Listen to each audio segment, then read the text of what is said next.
The massive screen in Earth's Global Defense Center lit up with an unfamiliar signal.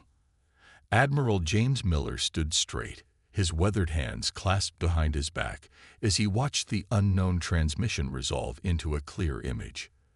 The being that appeared on screen wasn't what anyone expected from humanity's first contact with an advanced alien civilization. The alien looked almost bored. Its gray-skinned face showed what seemed to be contempt as it adjusted something off-screen. Behind it, a grand chamber decorated in gold and crimson stretched into the distance. Primitive World Designation 7249, also known as Earth by its natives. The alien spoke in perfect English, surprising everyone in the room. "This is Imperial High Commander Turner of the Galactic Empire. Your world has been selected for integration into our dominion." Admiral Miller's eyes narrowed. The translation was too perfect, which meant they had been studying Earth for some time. "This is Admiral James Miller of the United Earth Defense Force. We were unaware of any empire claiming authority over our region of space."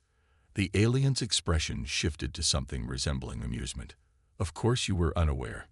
Your species has barely mastered basic faster-than-light travel. The Empire has ruled for 10,000 years. We are here to elevate you from your primitive state." The room tensed. Earth had indeed achieved FTL travel 5 years ago, but they had developed it independently. The Defender-class ships patrolling their solar system were proof of humanity's advancement. "We appreciate your offer," Miller replied carefully, "but Earth is an independent world. We would be happy to establish diplomatic relations as equals." The alien's laughter echoed through the speakers. "Equals? Your species still uses nuclear fusion for power. You haven't even developed basic gravitational manipulation. You are children playing with toys." Miller felt his jaw tighten, but kept his voice steady. "Our technological level is not relevant to our sovereignty. Earth will remain independent. Independence is not an option," Turner stated flatly. "You will be integrated.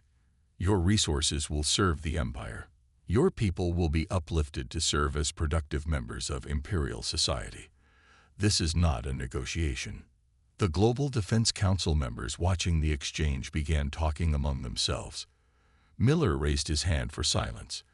"And if we refuse?" "Refuse?" Turner seemed genuinely puzzled. "No one refuses the Empire. We have brought civilization to 10,000 worlds. We have ended wars, unified species, brought order to chaos. Your compliance is expected and will be rewarded. Your defiance would be unfortunate." Miller looked down at the small display on his command console.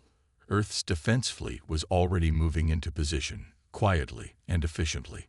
The quantum shield generators were charging.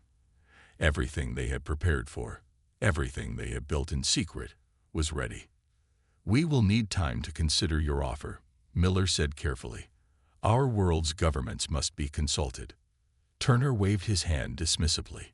"You have 24 Earth hours to prepare for integration. An Imperial fleet will arrive to begin the process. Make it peaceful, and your transition will be smooth. Resist." He left the threat hanging. The transmission cut off abruptly. Miller turned to face the Defense Council. The room erupted in discussion, but he raised his voice above the chaos. "Ladies and gentlemen, we've prepared for this day. Project Guardian is ready. All our advances in quantum shielding, our new weapon systems, everything we've built in secret, it was for this moment." The council president stood. "Admiral Miller, you believe we can resist the Empire?" Miller nodded firmly. "They think we're primitive because we've hidden our true capabilities. They see nuclear fusion reactors but don't know about our quantum energy plants. They've spotted our early FTL ships but missed our advanced fleet hidden in the Kuiper Belt. They think we're children, and that's our advantage."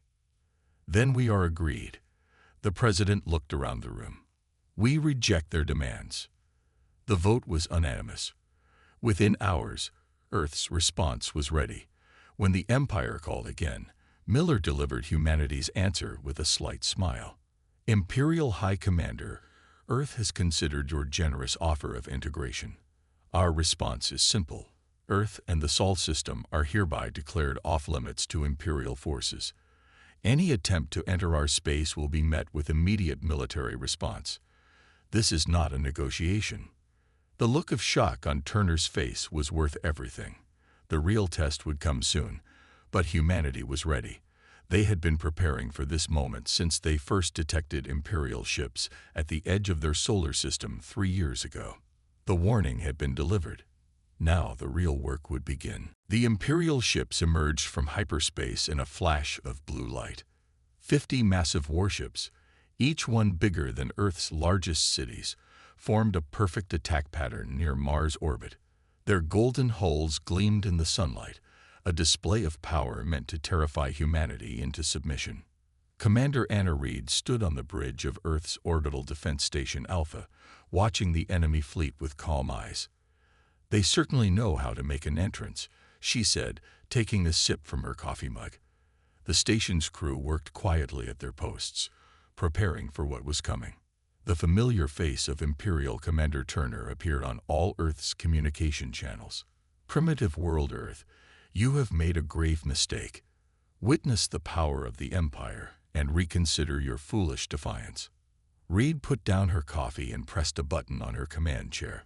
"All stations, activate quantum shields. Remember your training. Let's show them what primitives can do." The first Imperial shots came as massive energy beams intended to destroy Earth's major cities in one strike. Instead, they hit something invisible about 10,000 kilometers from Earth's surface. The energy weapons scattered harmlessly across a shimmering barrier that became visible only when struck. Turner's voice came again, this time with less certainty. "What is this? Your primitive technology cannot possibly—" "This is Commander Anna Reed of Earth Defense," she interrupted. "Your weapons are impressive, but we've seen better fireworks on New Year's Eve. Would you like to try again?" The Imperial fleet launched everything they had. Missiles, energy beams, plasma torpedoes, all of them splashed against Earth's quantum shield like rain on a window. The crew of Station Alpha watched calmly, monitoring shield strength, which hadn't dropped below 95%. "Admiral Miller," Reed called over the secure channel. "I think they've had enough time to show off. Shall we respond?" Miller's voice came back clear and strong. "You have permission to demonstrate our own capabilities, Commander. Try not to damage them too badly. We want them to be able to carry the message home." Reed smiled and pressed another button on her command console. "All defense platforms, execute pattern Delta. Show them why Earth is off-limits." Hidden platforms across Earth's orbital space powered up. They weren't the primitive missile launchers or laser arrays the Empire had detected. Instead, each platform contained a quantum disruption cannon, technology the Empire had never seen before. The first shot hit the Imperial flagship's shields. Instead of the expected impact, the quantum beam simply passed through their defenses as if they weren't there. The beam touched the ship's hull, and a perfect circular hole appeared, about 10 meters wide, cutting clean through the vessel. "Impossible."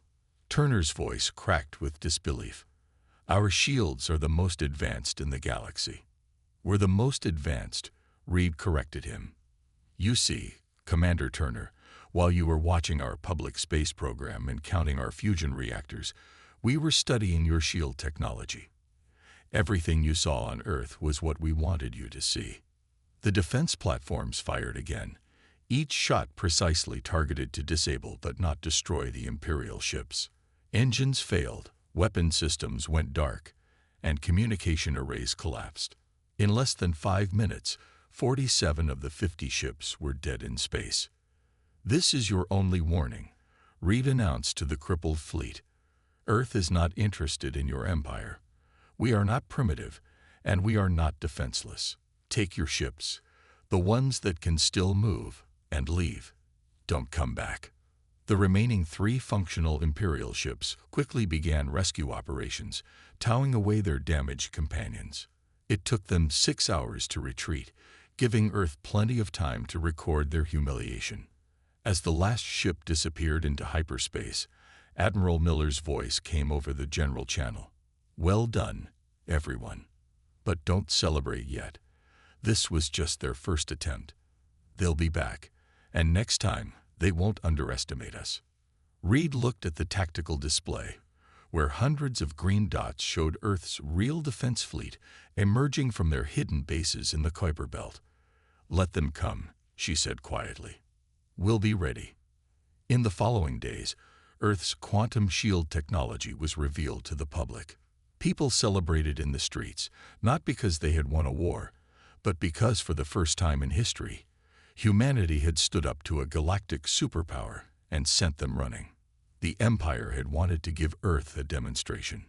Instead, they had received one. Ambassador Thomas Walker stood in the center of the Galactic Senate chamber, a massive room that could hold thousands of alien representatives from across the Empire.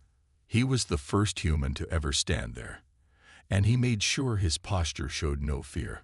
The circular platform he stood on floated in the middle of the chamber, surrounded by rising tiers of seats filled with curious alien faces. The Imperial speaker, a tall being with shimmering silver skin, looked down at Walker with obvious disdain. The primitive world Earth has been granted this unprecedented audience to explain its recent actions against Imperial forces. Speak, human. Walker smiled, pulled out a simple data chip, and inserted it into the platform's console. The chamber's massive screens lit up with images of the recent battle, showing Earth's quantum shields stopping Imperial weapons and their defense platforms cutting through Imperial ships like paper. Members of the Galactic Senate, Walker's voice carried clearly through the chamber. I am not here to explain our actions. I am here to make a declaration. Murmurs spread through the chamber. The Imperial speaker raised a hand for silence. You dare. I dare, Walker continued firmly, because Earth is not a primitive world to be conquered. We are not a resource to be exploited. We are not subjects to be ruled. He pressed another button, and new images appeared. Earth's hidden fleet, their quantum technology, their true capabilities. By order of the United Earth Government, all Imperial ships, personnel, and facilities are hereby banned from the Sol system. Any Imperial vessel entering our space will be considered a hostile act and dealt with accordingly. The chamber erupted in chaos.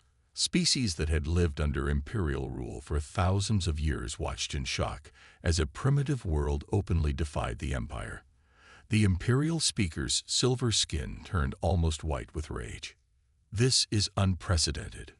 No world has ever banned the Empire. Walker smiled. Then let us be the first, but not, I suspect, the last. He could see it in the eyes of the Senate members. Hope, fear, curiosity. Many of them had been integrated into the Empire just like Earth was supposed to be. They had watched their cultures, their independence, their dignity stripped away in the name of Imperial progress. We have transmitted the coordinates of our boundaries to all Imperial stations, Walker continued. We have also included detailed scans of your demonstration fleet's defeat. Any world that wishes to open diplomatic relations with Earth is welcome to do so, as equals. The Imperial speaker slammed his hand on his podium. You cannot simply declare your space off-limits to the Empire. We have ruled the galaxy for 10,000 years. Actually, we can, Walker replied calmly. You saw what happened to your demonstration fleet. That was just a small sample of our capabilities. We hid our true technology from your scouts. We let you think we were primitive while we studied your weaknesses. Your 10,000 years of rule have made you complacent. He turned to address the entire Senate. Earth doesn't want war. We don't want your territory or your resources. We simply want to be left alone. Respect our boundaries, and there will be peace. Violate them. He let the images of the defeated Imperial fleet speak for themselves. As Walker's platform descended back to the Senate floor, he could hear the chamber buzzing with excited conversations. Representatives from dozens of worlds were already requesting private meetings. The Empire's mighty facade had cracked, and everyone could see it. Later, in his temporary quarters on the Senate station, Walker received a message from Admiral Miller back on Earth. "Declaration delivered successfully," he reported. "Though I think we just started something bigger than just protecting Earth." Miller's response was quick. "We expected that. The Empire's biggest mistake wasn't underestimating our technology. It was underestimating our willingness to stand up to bullies. If other worlds want to follow our example, we'll help them." Walker looked out his window at the glittering expanse of the Imperial capital world. Change was coming to the galaxy, and it had started with a simple message. Earth was off limits. The Empire would either accept this new reality, or it would learn the hard way why humanity had earned its independence. Captain Robert Wilson stood on the bridge of the Earth ship Freedom, watching as hundreds of refugee ships fled from the small world of Haven. The Empire had sent their military to punish the planet for requesting Earth's protection, but they were too late. Wilson's fleet had already arrived. Imperial cruisers entering the system, his tactical officer reported. 5 ships, heavy assault class. Wilson nodded calmly. "Deploy quantum shields around the refugee ships. Show them why Earth protects its friends." The Imperial ships opened fire, their energy weapons blazing across space. But instead of hitting the helpless refugee vessels, their shots splashed harmlessly against invisible barriers. Earth had shared its defensive technology with its allies, and the Empire was learning this lesson the hard way. "Send them our usual message," Wilson ordered. The communication officer smiled as she transmitted. "This world is under Earth's protection. Leave now or face the consequences." The Imperial ships didn't retreat. They never did, not the first time. Wilson watched as his ships moved into attack formation, their quantum disruption cannons powering up.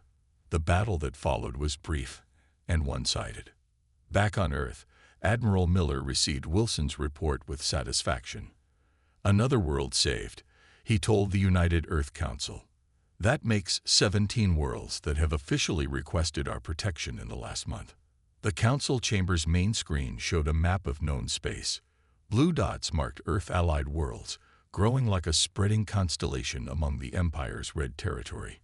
Each blue dot represented a people who had chosen freedom over Imperial rule. "The Empire's grip is weakening," Council President Martinez observed.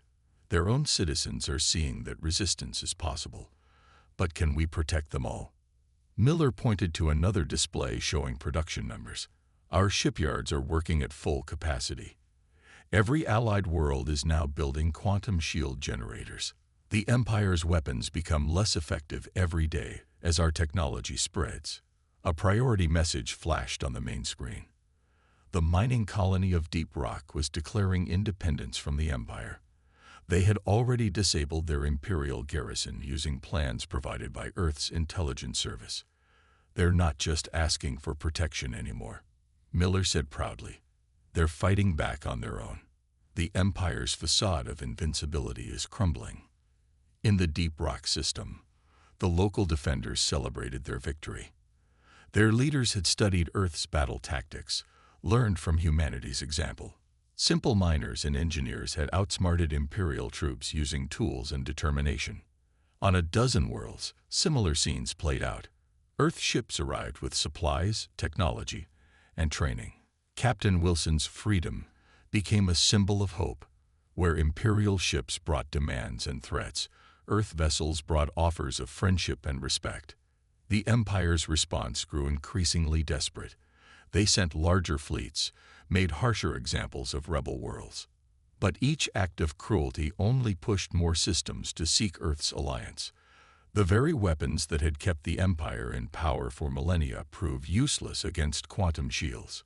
"Captain," Wilson's sensor officer called out, receiving distress call from the agricultural world of Greenhaven, Imperial forces threatening orbital bombardment. Wilson didn't hesitate. "Plot jump course. Send word to Earth that we'll need reinforcements." He turned to his crew. "The Empire thinks they can starve worlds into submission. Let's show them why that's a bad idea." The Freedom jumped into hyperspace, leading a fleet of Earth ships to defend another world. But this time was different. Ships from other liberated worlds jumped with them, flying alongside Earth vessels as equals. In the Imperial Palace, the Emperor received increasingly disturbing reports. Their mighty fleets were being humiliated. Their subject worlds were rising up. And at the center of it all was Earth, a world that dared to say no to the Empire. How dare they share our technology? An Imperial commander raged.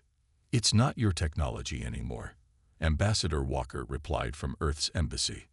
Knowledge, like freedom, belongs to everyone. The age of the Empire keeping secrets and hoarding power is over.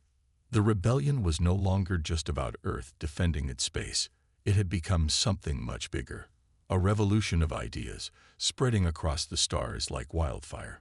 The Empire had ruled through fear and superior technology. But Earth had shown the galaxy that both could be overcome.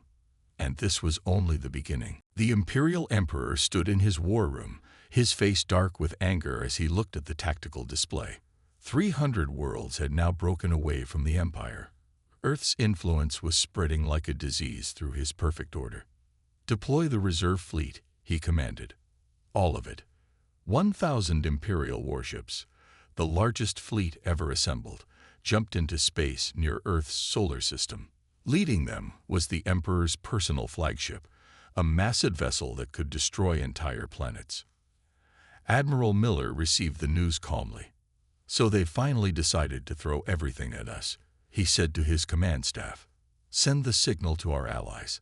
Execute Operation Thunderstorm. The Empire expected to find Earth standing alone.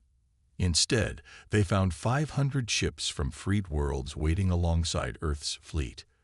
The quantum shields that protected them all glowed faintly in space, creating a barrier that stretched across the solar system. This is Admiral James Miller of the Free Systems Alliance, his message broadcast to the Imperial fleet. You are entering protected space. Retreat or be destroyed. The Imperial fleet opened fire. 1,000 ships firing at once created a light show bright enough to be seen from Earth's surface. Energy weapons, missiles, and plasma torpedoes struck the quantum shields. The barrier held. All ships, attack pattern Omega, Miller ordered. Show them what happens when free people fight together. The battle that followed would be remembered for centuries. Earth ships led the charge, their quantum disruption cannons cutting through Imperial defenses. Ships from the freed worlds followed, using tactics they had learned from humanity. The Imperial fleet's perfect formation broke apart as ships exploded around them. They had expected an easy victory. Instead, they found themselves facing enemies who knew all their weaknesses. My Emperor, the fleet commander reported, we've lost 200 ships. Their weapons, they're using our own technology against us. But better. The Emperor watched in rage as his mighty fleet was torn apart. The rebels weren't fighting like the Empire taught. They moved in unexpected ways, used strange tactics that no proper Imperial commander would consider. Target their command ship, the Emperor ordered. Use the planet killer. The Imperial flagship's main weapon powered up, a beam of energy so powerful it could crack a planet in half. But as it fired, something unexpected happened. The rebel fleet scattered, revealing the hidden station behind them. The station activated, creating a quantum mirror shield. The planet killer's beam struck the shield and reflected back, hitting the Imperial flagship. The massive ship cracked in half, its own weapon destroying it.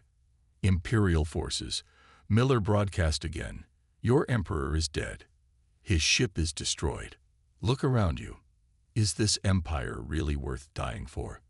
One by one, Imperial ships began powering down their weapons. Some turned and fled. Others surrendered. The mighty reserve fleet, pride of the Empire, had been defeated. Back on Earth, people watched the battles end on their screens. Cheers erupted in every city as news of victory spread. But in the command center, Miller remained serious. The Empire still controls half the galaxy, he reminded his officers. This victory will shake them, but they're not finished yet. A message arrived from one of the freed worlds. Their sensors had detected more Imperial fleets mobilizing. The Empire was preparing an even larger attack. Let them come, Miller said firmly. Every attack makes us stronger. Every battle teaches us more. And every world that sees us fight gives others courage to join us. He looked at the tactical display, where blue dots showing free worlds now covered nearly half the map. Earth had started this fight alone, but now they had allies across the stars. The Empire's greatest weapon had always been fear, but Earth had shown the galaxy that even the greatest empire could be defeated. As repair ships moved to help damaged vessels, Miller sent a message to all allied worlds. Today we won a great victory. Tomorrow we'll win another. The Empire thought they could crush us with numbers. Instead, they learned that free people fighting together are stronger than slaves fighting for masters. The battle was over, but the war for freedom was just reaching its peak. Lieutenant Maria Torres watched from her stealth ship as another Imperial command center exploded. She hadn't fired a single shot. The workers inside had destroyed it themselves after hearing about the Emperor's death. "Control, this is Shadow Team," she reported. "Sector 7 Command Center is down. The locals did our job for us." Back at Earth's Special Operations Command, officers updated their maps. Across Imperial space, military bases and command centers were falling. Some to Earth's special forces, but most to their own people. "The Empire is eating itself," Torres told her team as they moved to their next target. 300 years of anger is all coming out at once. Their ship's communications picked up thousands of broadcasts. On every Imperial world, people were rising up. Earth had shown them it was possible, and now there was no stopping them. In the Imperial capital, the remaining nobles fought among themselves. Each claimed to be the new emperor. Their fleets turned against each other, forgetting about Earth and the rebellion completely. "Look at them," Admiral Miller said, watching the Imperial Civil War unfold. "All that power, all that control, and it falls apart the moment people stop being afraid." A message flashed on his screen. The Imperial core worlds, the oldest and richest planets in the Empire, were declaring independence. They had seen how Earth's quantum shields protected their allies. Now they wanted that protection too. "Send Ambassador Walker to meet them," Miller ordered. "But make sure they understand, we're not creating a new empire. Every world that joins us must respect the freedom of others." Lieutenant Torres and her team reached their final target, the Imperial Military Academy. But instead of finding enemies, they found cadets and officers waiting to surrender. "We watched the battle," an Imperial officer told her. "Your ships, your tactics. You fought to disable, not destroy. Even when you could have killed us all, you showed mercy. That's when we knew the Empire was wrong about humans." The revolution moved faster than anyone expected. Imperial governors surrendered to their own people. Fleet admirals ordered their ships to stand down. 1,000 years of Imperial rule ended not with a final battle, but with millions of people simply saying no more. Ambassador Walker worked without rest, helping new free worlds set up their governments. Earth shared its technology freely, but with one condition: it must be used to defend, never to conquer. The Empire fell because it tried to control everything. Walker explained to a group of new leaders, "Earth succeeded because we believe in freedom, not just for ourselves, but for everyone." Lieutenant Torres found something interesting in the Academy's records. The Empire had first noticed Earth 3 years ago. They had seen humans fighting each other, but also making peace. They had watched Earth's nations unite against common threats. "They thought we were primitive because we weren't all the same," she reported. "They didn't understand that our differences make us stronger." Admiral Miller received the final report with satisfaction. The last Imperial holdouts had surrendered. The empire that had ruled for 10,000 years had fallen in less than one. "To think," he told the Earth Council, "all this started because we just wanted them to leave us alone." The council chamber erupted in laughter. What had begun as Earth defending its own space had turned into the greatest revolution in galactic history. In orbit above Earth, ships from 100 free worlds gathered for the first meeting of the Free Systems Alliance. They came not as conquerors or subjects, but as equals. Lieutenant Torres watched the gathering from her ship. "Makes you wonder what the Empire would think if they could see this," she said to her team. "They wouldn't understand it," her second-in-command replied. "They never understood that real strength comes from working together, not from forcing people to obey." The revolution was complete, but the real work, building a galaxy where every world could be free, was just beginning. 1 year after the Empire's fall, thousands of ships gathered above Earth. They came from every corner of the galaxy, representing worlds that had once been Imperial subjects. Now they were here to sign the new Galactic Charter. Admiral James Miller stood in the United Earth Assembly Hall, looking at faces both human and alien. The room was filled with leaders from 500 worlds, each one free and independent. "When we first told the Empire to leave us alone," Miller began his speech, "we never imagined we would be here today. We just wanted to protect our home. But we learned something important. The desire for freedom lives in every heart, on every world." Ambassador Walker sat at the main table, the Galactic Charter displayed in front of him. The document was simple but powerful. Every world had the right to govern itself. No one could force their rule on others. All would share technology and knowledge freely. Any world that needed help could ask for it. The Empire ruled through fear and control. Walker told the Assembly, "We will work together through trust and respect." Captain Robert Wilson, his ship Freedom still protecting worlds in need, sent a message from the outer systems. Former Imperial worlds were rebuilding, helping each other. The Empire's weapons factories were being turned into schools and hospitals. "Remember how it started?" Wilson's message said. "They called us primitive because we weren't all the same. Now the galaxy is learning that different isn't weak, it's powerful."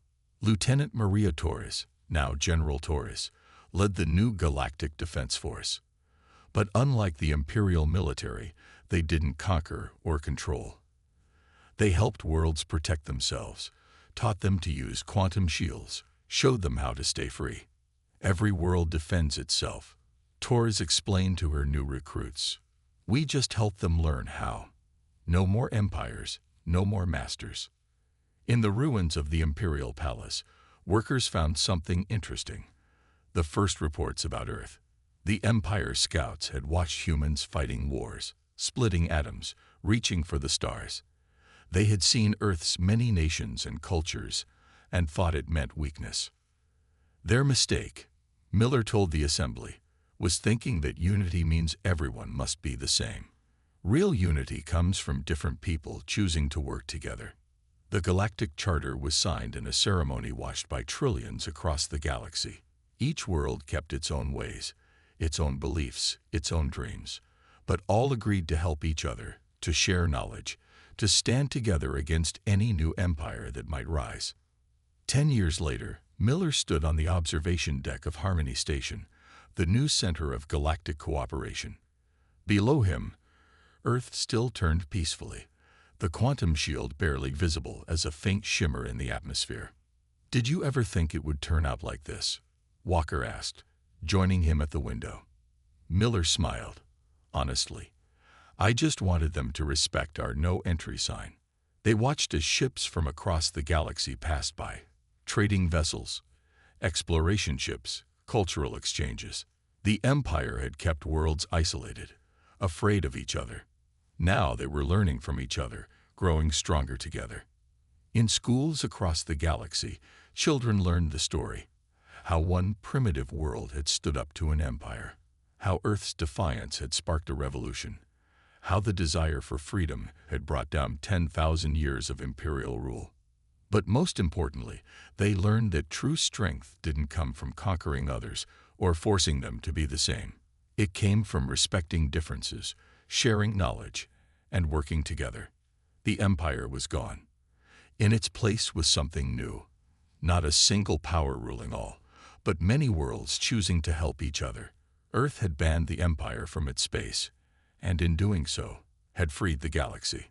As Miller looked out at the bustling space lanes, he saw the quantum shields glowing faintly around ships from 100 different worlds. The technology Earth had created to protect itself now protected everyone, freely shared with all who wanted to remain free. "No more empires," he said quietly. "Just free people, choosing their own path among the stars."